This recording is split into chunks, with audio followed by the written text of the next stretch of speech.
Chapitre 5. Le plan de Dieu pour tout. Texte d'origine, non modifié, ni revisité. Le plan de Dieu pour tout. Le plan divin pour l'homme est que celui-ci devienne un maître d'énergie et de substance dans n'importe quel point de l'univers. Pour ce faire, il doit réaliser que toute l'énergie utilisée en pensée, en sentiment, parole et action doit être gardée dans l'état pur qui était celui qu'elle avait en sortant du cœur de Dieu. L'homme est un Dieu en embryon et le plan d'origine était qu'il atteigne sa perfection et devienne maître dans le cycle des 14 000 années. Depuis la chute de l'homme, cette période s'est trouvée très rallongée, même si beaucoup ont atteint la perfection dans leur ascension, il y en a des millions qui restent. L'évolution de la Terre est sérieusement retardée, et cela sera jusqu'à ce que ces hommes montrent de la bonne volonté pour se débarrasser de leurs impuretés et marcher sur le sentier. À ce sujet, il faut reconnaître le fait que rien dans le cosmos n'est statique. Les planètes et les soleils eux-mêmes doivent évoluer sur un plan vers le but puissant de la perfection. Aujourd'hui, la Terre va rapidement vers cette période d'initiation cosmique et ceux qui ne voudront pas se purifier eux-mêmes suffisamment pour pouvoir participer à ce grand moment, se trouveront dans la même position que les retardataires il y a des siècles.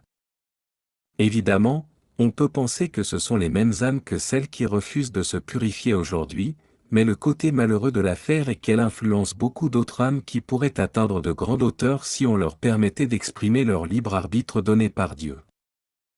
L'ascension et le nirvana. Lorsque l'homme, dans son évolution, atteint le point où les choses matérielles de la terre ont tendance à perdre leur attrait, et où il commence à tendre vers l'illumination spirituelle, il monte sur le sentier qui va le conduire à son élévation. Lorsqu'il parvient à cette élévation, il a atteint le but de son évolution terrestre. Il devient un avec sa propre présence je suis et donc un avec l'Esprit de Dieu lui-même. Il est maître de toute énergie et substance, libre de voyager dans tout le cosmos. Toutefois, ce n'est pas la fin de son évolution. À partir de ce moment-là, il commence une nouvelle période d'évolution, comme être divin. Il peut même devenir un soleil-dieu, d'où il peut commander les énergies d'un système et de ses habitants. L'état de conscience au-delà de ce point est appelé nirvana et on en parle comme d'un état de bonheur parfait. Toutefois, il faut bien comprendre que cet état est une expansion de l'individualité et que lorsqu'on l'a atteint, on peut y renoncer dans le but de rendre de plus grands services à la vie. La loi du pardon. Utiliser la loi du pardon signifie utiliser un édit divin par lequel un individu peut effacer ses transgressions aux lois de la vie, pour lui-même ou pour tout autre courant de vie qu'il choisit. L'application de la loi du pardon est très facile, car c'est simplement l'élimination de tout karma imparfait dans l'âme qui se prépare pour la soumission totale du moi extérieur au Saint-Christ en soi.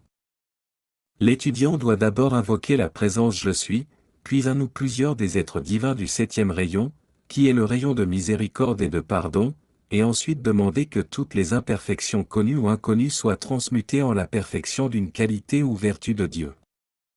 La loi du pardon doit toujours précéder toute forme de jugement, qu'il s'agisse d'un individu ou d'un groupe.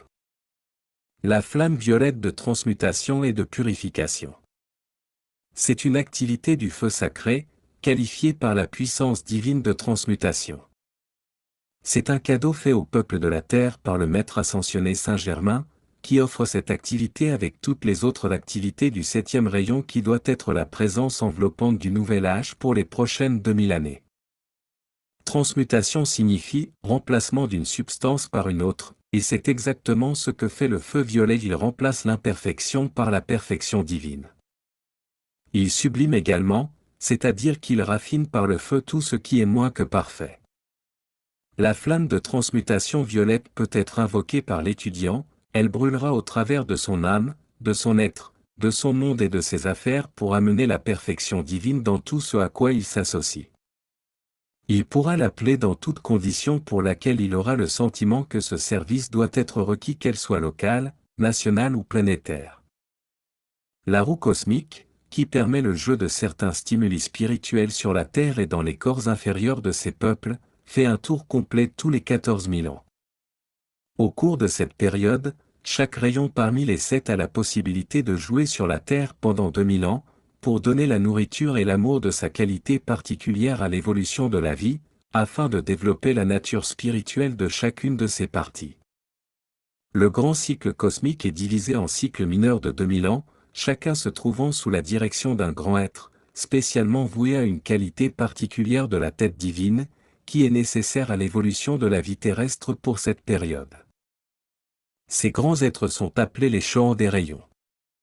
Le mot « Choan » signifie « Seigneur » et le mot « rayon » signifie « radiation », couleur et activité d'une des sphères qui forment l'aura de Dieu.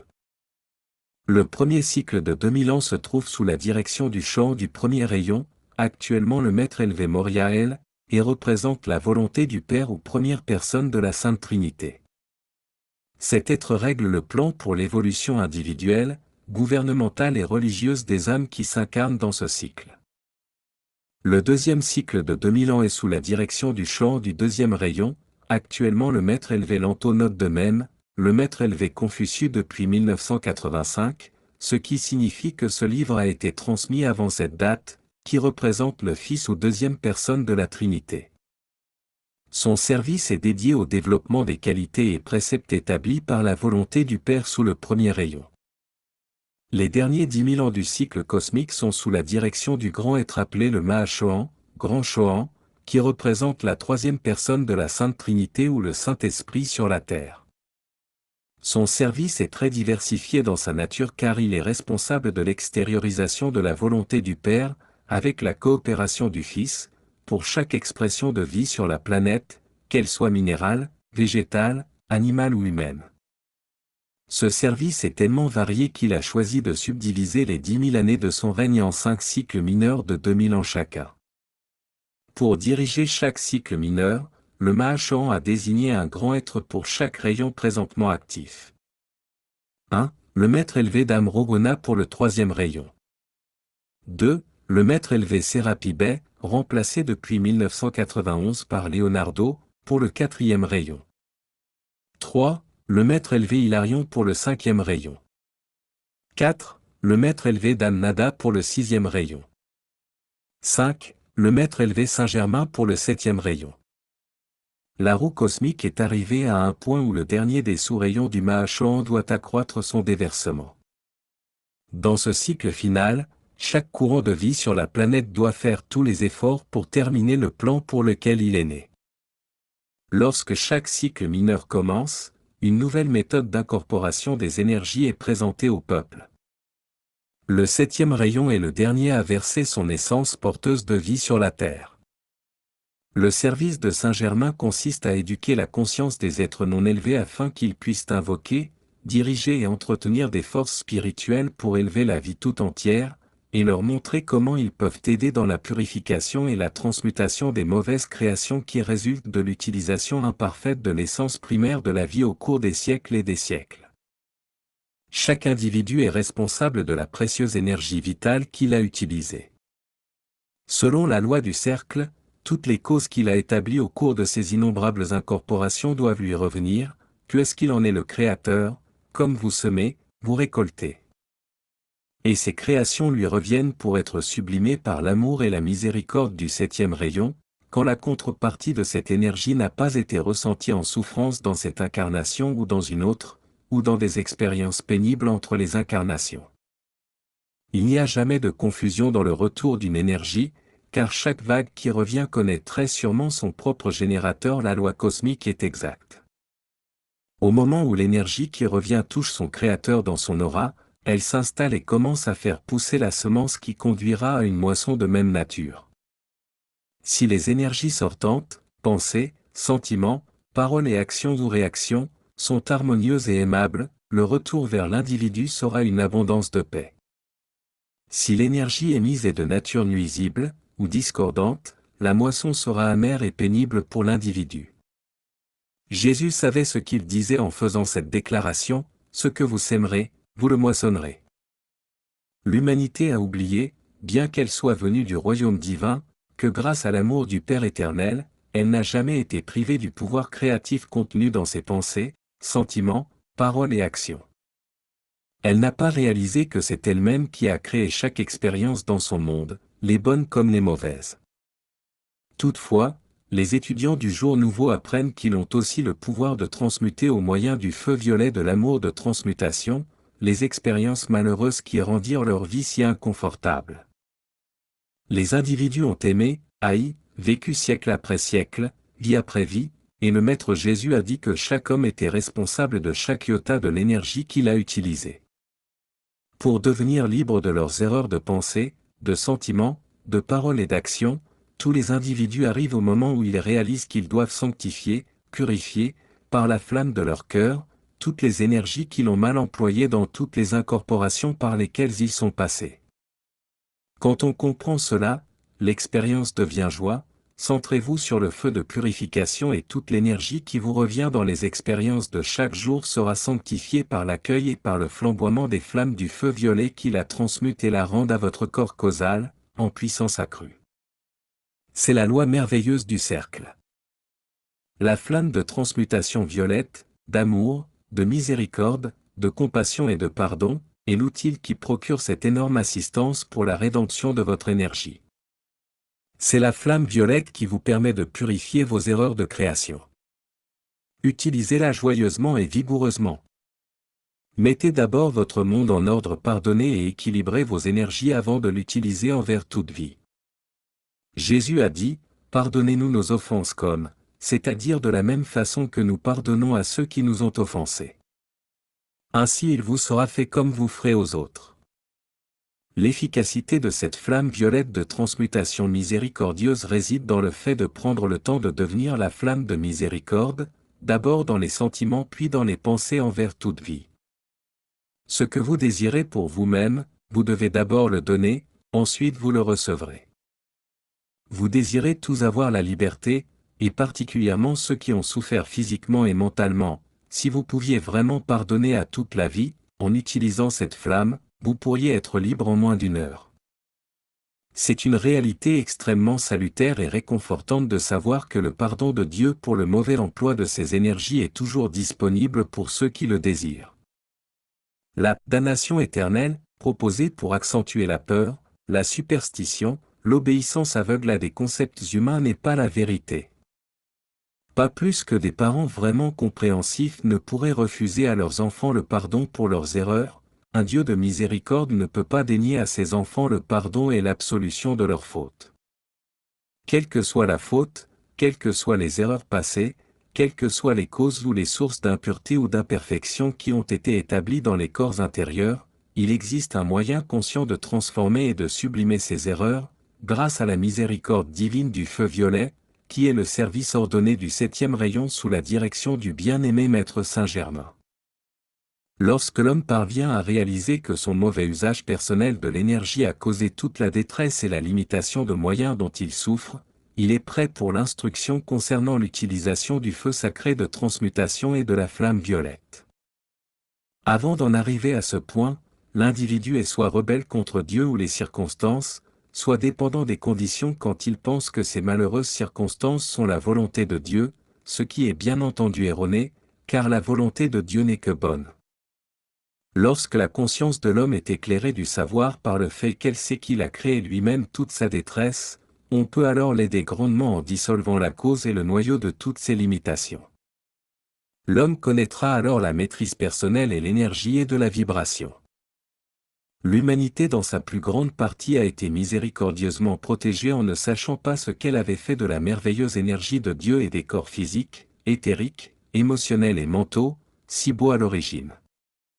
Elle n'a pas compris que toute détresse, compris ce qu'on appelle la mort, résidait dans l'usage passé et présent de cette énergie divine.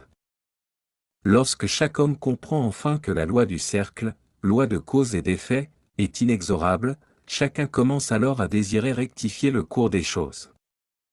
Le pardon de Dieu est plus qu'une phrase, c'est la science de l'alchimie divine. L'énergie obéit aux pensées, sentiments, paroles et actions de l'homme. L'aura de chacun est remplie de l'énergie particulière qu'il y a placée au cours des siècles.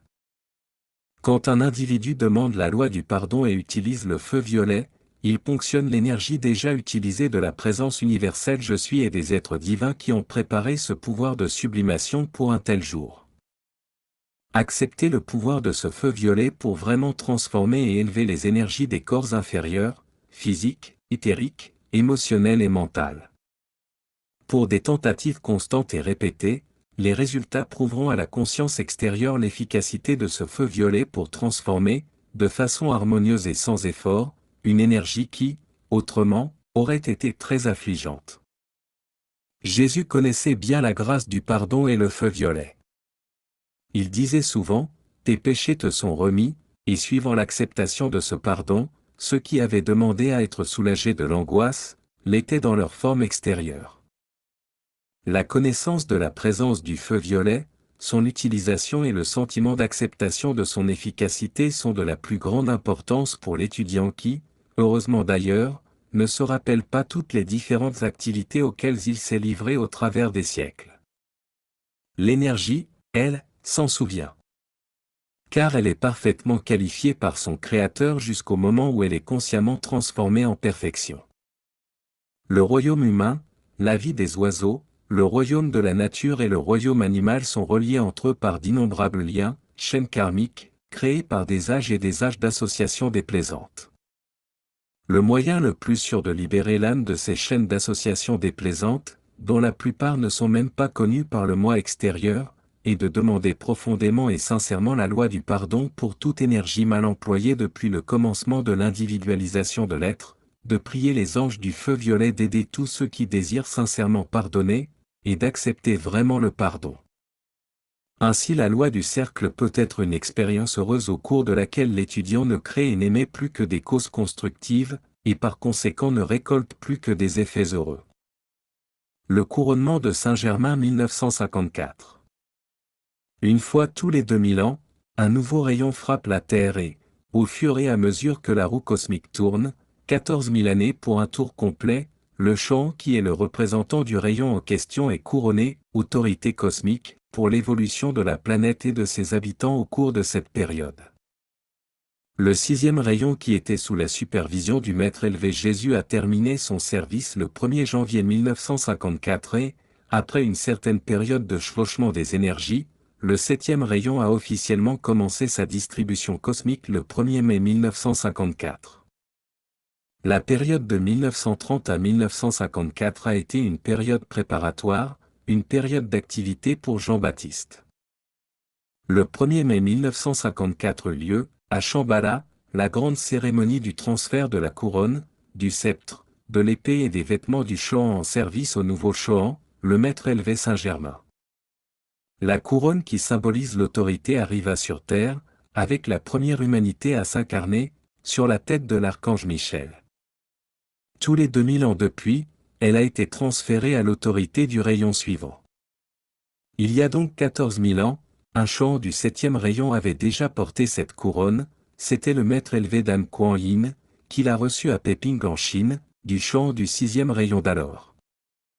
Ce n'est pas par hasard que le couronnement de Saint-Germain a eu lieu alors que le temple de Peping est ouvert, et ce n'est pas par hasard non plus que le temple de Transylvanie a été ouvert comme premier lieu de retraite à être honoré après ce couronnement. Le Maître Jésus, resplendissant dans un vêtement à traîne exquis, lamé d'or avec des colombes incrustées, plaça lui-même la couronne sur la tête du Maître Saint-Germain, pendant que toute l'assistance chantait les mots spirituels sur l'air de Dieu sauve le roi. Le Seigneur du monde lui-même, Sanakumara, plaça dans les mains de Saint-Germain le sceptre de l'autorité et du pouvoir pour l'évolution de tous les anges, humains et élémentaux au cours des 2000 ans à venir. Le Mahachon lui remit l'épée symbolique de parade, représentant la puissance de l'Esprit Saint, pour activer son rayon afin qu'il bénisse la terre avec toute la vie dont il disposait. Le premier geste de Saint-Germain fut de placer une couronne sur la tête de sa bien-aimée Portia, la déesse de la justice et de la providence, sa flamme jumelle.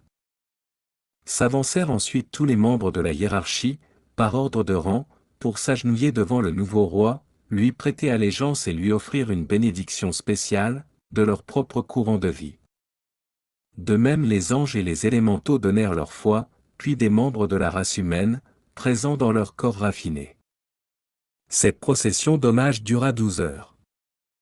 Comme le rayon violet est maintenant l'autorité cosmique pour les 2000 ans à venir, les étudiants sentiront plus de puissance et d'efficacité en l'utilisant à partir de maintenant. La cérémonie eut lieu à Shambhala plutôt que dans le premier royaume pour permettre à un plus grand nombre de personnes d'y assister en conscience éthérique. Les souvenirs emmagasinés dans le corps éthérique aident le moi extérieur à coopérer alors que ceux qui ne sont emmagasinés que dans le corps mental supérieur, moi christique, sont trop éphémères pour que l'étudiant moyen les absorbe et en profite. Après le couronnement, les seigneurs du karma examinèrent les âmes qui avaient choisi de s'incarner au cours des 12 mois suivants. Comme le rayon jumeau de Saint-Germain était, comme lui, revêtu d'autorité cosmique, et comme il s'agissait de la déesse de la justice et de la providence, l'hôte élevé pensa qu'il valait mieux différer les décisions finales concernant les âmes entrantes, jusqu'au moment où la déesse de la providence aurait revêtu son vêtement cosmique. Elle est actuellement membre du conseil karmique. La lumière immense, son impact et l'obéissance des membres du royaume se propagèrent rapidement. Les 500 millions d'âmes qui demandaient la réincarnation furent très impressionnées. 200 millions d'entre elles offrirent immédiatement leurs vœux à Sanakumara, puis 100 autres millions, qui avaient été témoins de la formidable cérémonie au cours de laquelle les premières 200 millions s'étaient agenouillés ensemble pour offrir leurs vœux à la flamme, s'offrirent également. Un grand corps de désincarnés, la moitié des 6 milliards, arriva dans l'atmosphère à Shambhala. Ils firent également leurs vœux à la flamme. 4 âmes sortirent du complexe, priez particulièrement pour elles afin qu'elles retournent à la lumière, qu'elles rentrent dans le complexe et qu'elles aillent bien. Au moment où la couronne fut placée sur sa tête, et où l'observateur silencieux versa dans sa conscience, symbolisée par la couronne activité féminine, la totalité du plan pour chaque âme pour les 2000 prochaines années, Saint-Germain dit qu'il dut être sage et modéré pour ne pas bondir et le mettre en action. Le sceptre, activité masculine, symbolise le puisage de la semence des idées, et la couronne la conscience fertile dans laquelle elles sont développées. L'épée est l'expression manifeste des deux. En général, quand on a une idée, la tendance est de ne pas lui permettre de mûrir dans la conscience mais de l'expédier en couveuse ou d'en faire un mort-né. Saint-Germain montra sa maîtrise et sa sagesse en acceptant les conseils divins de les laisser se développer en silence, comme Mère Marie le fit pour le bien-aimé Jésus, afin d'avoir une parfaite manifestation de Dieu en son temps. La cause de la liberté doit être d'abord établie afin qu'on puisse en sentir le plein effet. Il existe des individus puissants qui ont servi la cause de la liberté pendant des siècles et dans différentes activités, partout où l'humanité désirait récolter les fruits de la liberté, en sachant instinctivement que les fruits arrivaient à ceux qui servaient la cause. Quelle est donc la cause de la liberté ? Elle a été paraphrasée au travers des siècles chaque fois que des êtres étaient incités à des actions valeureuses pour leur pays, leur roi ou leur Dieu. Pourtant si on leur avait demandé de définir cette cause, je garantis que peu d'entre eux auraient pu exprimer avec précision une compréhension de la véritable cause de la liberté. Cette cause est Dieu. L'identité divine que chaque homme possède en Dieu, de façon inhérente, la réalisation innée que la liberté et la bonté ne font qu'un. Le consentement divin pour la vie et l'expansion, l'épanouissement de la perfection, et toutes les qualités ont besoin de liberté pour se manifester. Un bouton de rose bien serré a besoin de liberté pour devenir une rose pleinement épanouie. Même le pouvoir d'Hélios et de Vesta, dieu et déesse du soleil, a besoin de liberté pour resplendir. Les animaux, les plantes, les arbres ou les hommes ont besoin de liberté pour respirer. Il n'y a pas de progrès, pas d'évolution et, en fait, pas d'être, sans la liberté. On pourrait dire, la liberté est Dieu étant dans les bras, la liberté est Dieu en action. Le Dieu calme qui dort au cours de la nuit solaire ne goûte pas, ne se réjouit pas des fruits de la liberté, mais lorsque le premier mouvement a lieu à l'aube cosmique d'un système solaire, à la naissance d'un oiseau, la liberté se manifeste. Je suis le soleil de la liberté. C'est mon grand privilège de développer la cause de la liberté sur le plan terrestre. Ce n'est pas une qualité que l'on peut injecter dans un courant de vie, car l'amour de la liberté est aussi inhérent à la vie que l'amour de la vie lui-même. La liberté et l'expansion sont un. La liberté et l'activité sont un. La liberté et Dieu sont un. Et en ce jour nouveau dédié à la liberté tout entière et à ce système de monde, vous verrez le pouvoir divin s'étendre et rompre les chaînes de la limitation. Un investissement cosmique. Le vêtement dans lequel vous vous trouvez est un investissement cosmique, qui a été fait en même temps que celui de Saint-Germain et de sa cause. Cette cause de la liberté était née dans le cœur de Dieu avant que la première flamme ne soit créée, car Dieu désirait que toute sa création fût libre. De nombreuses causes furent établies avant que le monde ne soit. Elles ne sont pas nécessairement créées par ceux qui ont choisi d'investir leur propre courant de vie dans le support de cette cause, et de son effet ultime et bénéfique pour la race entière. D'autres êtres intelligents, en étudiant le moyen de servir le plan de Dieu, mirent au point, à partir de leur propre conscience, une cause, pour l'amener tôt ou tard dans l'incarnation, la servir, avec succès ou non, y intéresser les autres et en laisser l'effet en héritage aux gens. Lorsqu'un désir cosmique du cœur de Dieu bat dans les cieux plus élevés en attendant d'être réclamé, puis mis dans une âme, et abaissé par l'un de ses enfants, il est tellement accordé et vibre si rapidement qu'il n'est pas visible, ni palpable, même pour des êtres très évolués, sauf là, où leurs propres intérêts et inclinations ont créé en eux une vibration sympathique. Il aura donc fallu qu'un être aime la liberté, la serve et la désire pendant des siècles avant qu'une pulsation cosmique soit discernable dans la lumière cosmique flamboyante. Ceci est le désir du monde, ou de la tête divine. Saint-Germain est l'un de ces êtres. Il a finalement atteint un point de l'évolution personnelle suffisamment élevé pour percevoir le désir que Dieu a d'amener la liberté à cette planète.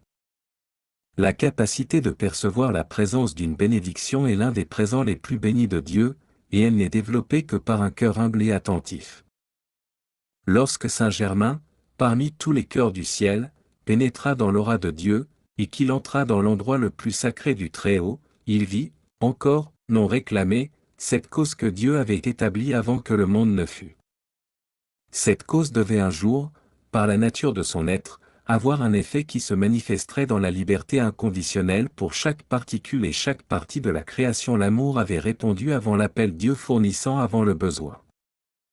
Le cœur de Saint-Germain frémit à la pensée de partager le désir sacré du Père.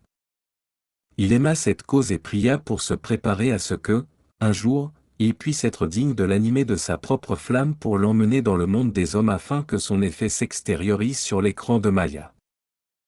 Le grand soleil central lui-même voulait appeler l'être prêt à porter cette cause particulière pour son accomplissement, soit lorsque l'heure cosmique de sa naissance arriverait, soit que quelque enfant du ciel ait anticipé cette heure et soit devenu un vaisseau propre à cette incarnation avant l'heure.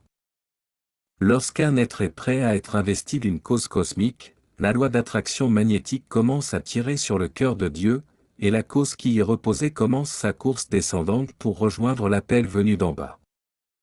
Ainsi la tête divine sait que la race est prête à recevoir de plus grandes bénédictions. D'après ce qui précède, mes bien-aimés, vous devez certainement réaliser l'énorme importance de notre investissement en vous.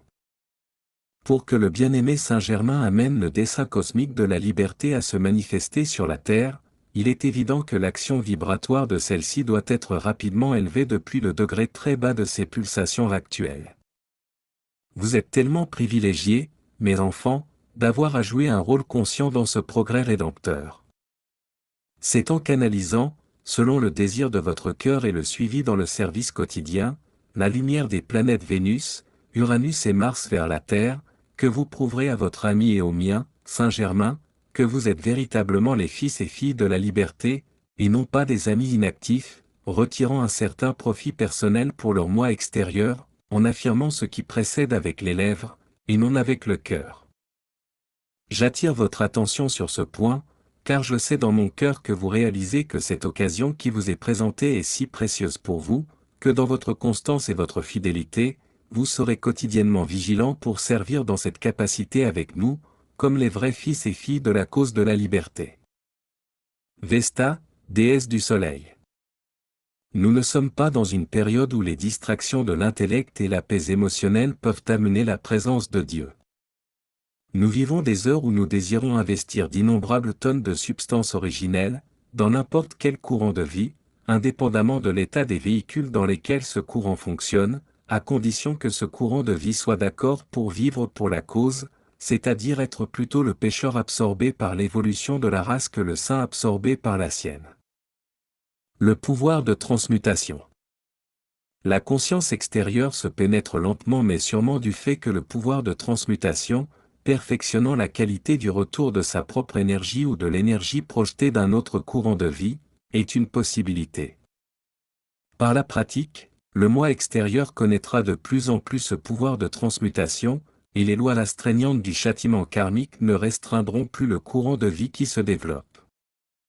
La grande présence Je suis bien-aimé attra cette transmutation lorsqu'on l'appellera à l'aide et elle épargnera au moi extérieur de connaître bien des choses où il s'est fourvoyé.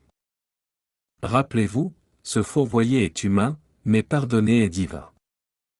Si les étudiants désirent sérieusement recevoir le pardon, et faire l'expérience de toute l'efficacité du feu violet de la compassion divine, pour effacer leurs propres erreurs et celles de l'humanité, et s'ils demandent à sentir la conscience intelligente du feu violet elle-même, ils accéléreront grandement le pouvoir de l'alchimie divine dans leur monde et leurs affaires.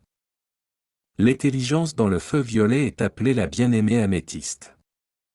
Sa première activité, lorsqu'on lui demande son aide, est d'exprimer sa gratitude pour l'occasion qui lui est donnée de servir la vie pour la libérer.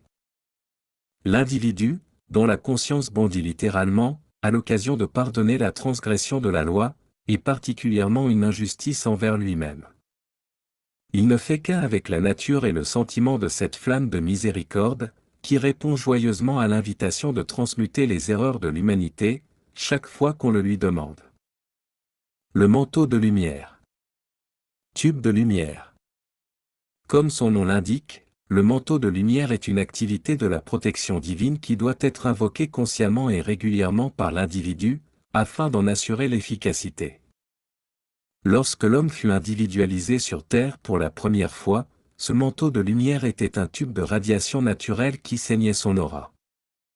Au fur et à mesure qu'il s'éloigna de la conscience de Dieu, ce courant de lumière devint de plus en plus petit et, aujourd'hui, dans une personne moyenne, il est à peine plus gros qu'une mine de crayon. Le flot de cette substance lumineuse dans le cœur est appelé la corde d'argent, et c'est l'ancrage de la vie de Dieu dans l'individu. Autour de la corde d'argent, se trouve un courant doré d'énergie, par lequel la présence Je suis précipite dans le monde le bien accumulé, à partir du corps causal, et par lequel, également, tout être divin, lorsqu'on l'invoque, déverse ses vertus et qualités pour l'usage de l'étudiant et le bénéfice de l'humanité. Ces qualités peuvent varier selon les besoins, mais l'étudiant sage fait un stock d'une qualité spécifique dans son manteau de lumière afin de pouvoir s'en servir en cas de crise, et de le répandre quand il le veut, où cela est nécessaire. La sphère d'influence d'un manteau de lumière dépend de la quantité d'ascèse donnée à une vertu divine en particulier. Il est nécessaire de demander régulièrement et rythmiquement à sa présence Je suis de soutenir et d'augmenter cette grande activité protectrice autour de soi. Le libre arbitre.